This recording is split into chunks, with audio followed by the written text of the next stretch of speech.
Hi guys! So human na ang ato ang paglaag-laag diri sa balay. Laag di ay nagkut di ay.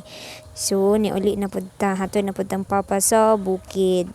Kadyot na lang jud kay ta diri guys. Igo na lang jud mo bisita. So kay busy naman ang mga kuon ako mga igagaw. So niuli na lang sad ko. Uy, kay boring jud kaayo as in mas malipan lang pug kung ako naman lang gani isa diri na lang ko sa balay. Uy, kay samukuan man ko samukan kog saba di na kay ko ganag saba so diri na lang kumuli na lang ko bukid.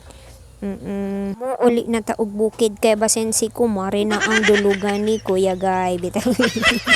Joke, oy joke, bitaw oy muli lang kog bukid kay gimingaw kong dada, oh my god. Bitaw oy, lagi lagi ner. Ay, makaingon ko ba kung kalaagan sa una. Wa na gyud, wa na ro na im na uhupas na. So si Madam kay na naman mi sa kinuskusan. Na siya sa tubangan. Nagpasabak na siyang wowo kay siya daw ang mag-drive. So hapit na mi tira sa bukid, guys. Yes. So kay maadto man si Papa og bukid. Yes, kay na siya ituyo. Kinsa kay tuyo? Bitaw eh. So, diri lang tataman guys, no? Diri lang taman mag-end na ko sa kong voice over. I hope you're okay. Stay safe guys. God bless you all. Mwah. Thank you for watching. Bye!